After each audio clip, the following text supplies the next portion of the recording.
दोस्तों नमस्कार, मैं जगन्नाथ गौतम। देश रोजाना यूट्यूब मंच पर आपका स्वागत है। दोस्तों, आज के मुद्दे में जो मैं आप चर्चा करने वाला हूं वो राजनीतिक तौर पर तो जबरदस्त है ही है, लेकिन कुछ सोचने पर भी मजबूर करता है और कई लोगों का मानना है कि उससे देश की राजनीति पर भी असर पड़ता है। आखिर वो है क्या, वो मैं आपको बताने जा रहा हूं।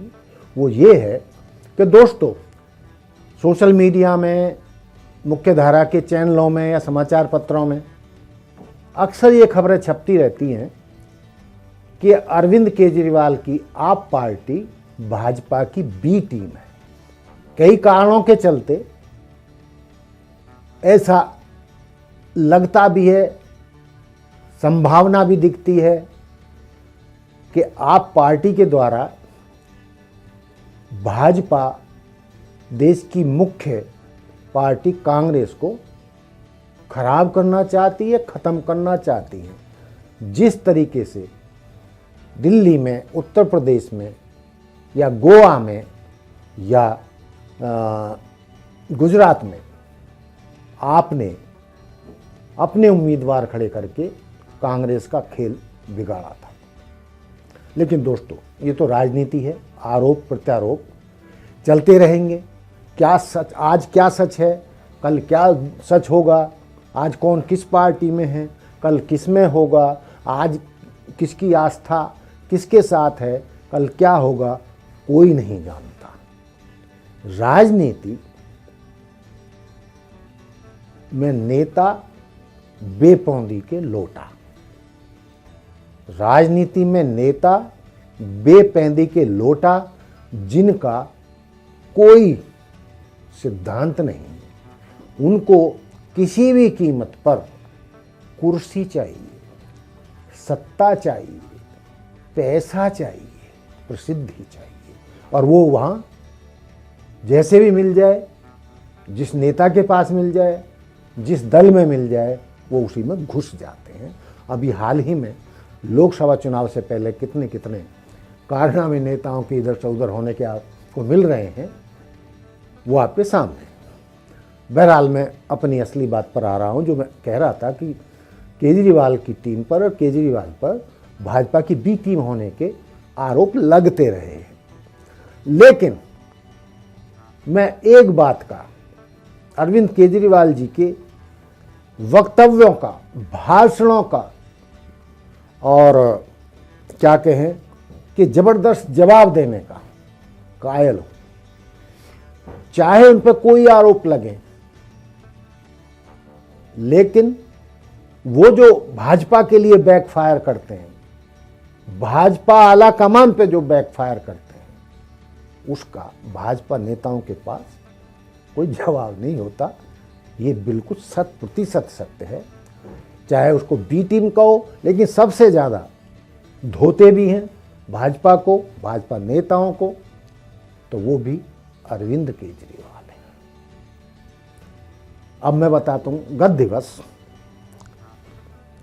एक प्रेस मीट में जो अरविंद केजरीवाल ने कहा, उसमें कांग्रेस के नेता भी थे, राष्ट्रीय अध्यक्ष खड़गे जी, और भी बहुत नेता थे।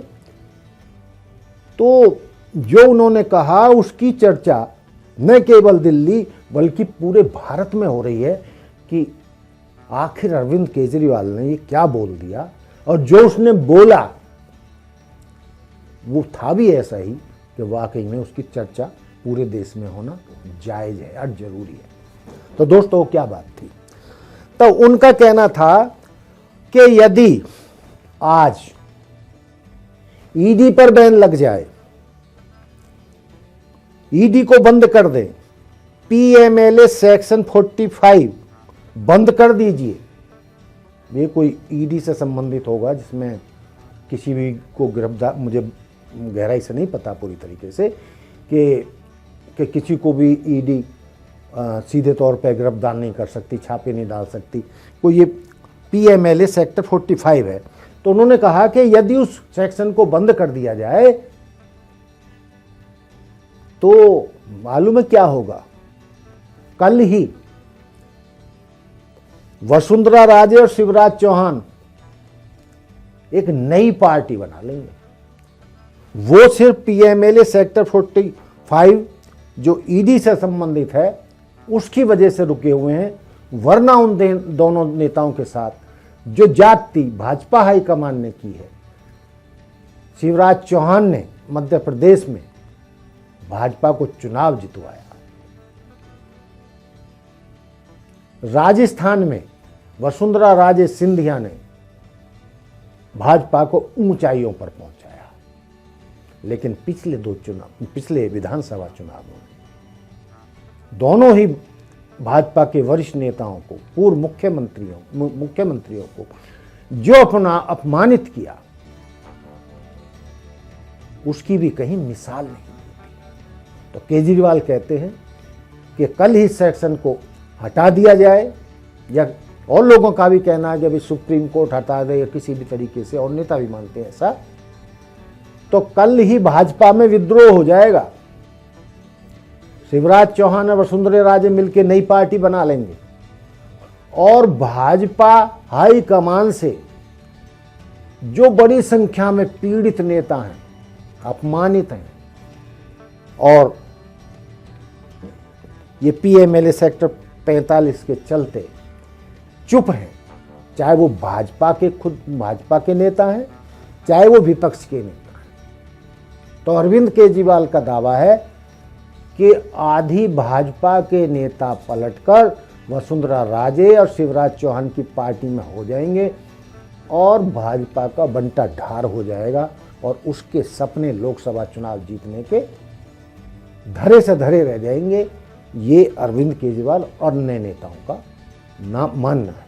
तो दोस्तों, तो मैंने जो इसमें मुझे खास बात थी कि जो अरविंद केजरीवाल हैं वो जिस तरीके से भाजपा को जवाब देते हैं, मुझे पूरे देश में ऐसा नेता कम ही होंगे जिसके जो मुद्दे केजरीवाल उठाते हैं या जो भयंकर वार भाजपा पर करते हैं, भाजपा के किसी नेता पर उसकी काट नहीं होती। तो दोस्तों, ये राजनीति है, ऐसे ही चलती रहेगी, आरोप प्रत्यारोप भी चलते रहेंगे। लेकिन मेरा जो मुख्य मुद्दा था वो ये था कि जो अरविंद केजरीवाल ने कहा है उसमें कितनी सच्चाई है वो पूरा देश जानता है, मुझे कहने की जरूरत नहीं है। लेकिन अरविंद केजरीवाल एक कंडेदार नेता हैं और उनका कोई सानी नहीं कि जिस तरीके से वो अपने विरोधियों को सुनाते हैं। तो दोस्तों, देखते रहिए देश रोजाना। मिलते हैं कल फिर एक नए एपिसोड में नए मुद्दे के साथ। जय हिंद, जय भारत, जय संविधान। नमस्कार। हमारे साथ जुड़े रहने के लिए देखते रहिए देश रोजाना का यूट्यूब चैनल सब्सक्राइब कीजिए। साथ ही देश रोजाना की खबरें सबसे पहले देखने के लिए प्रेस कीजिए बेल आइकन।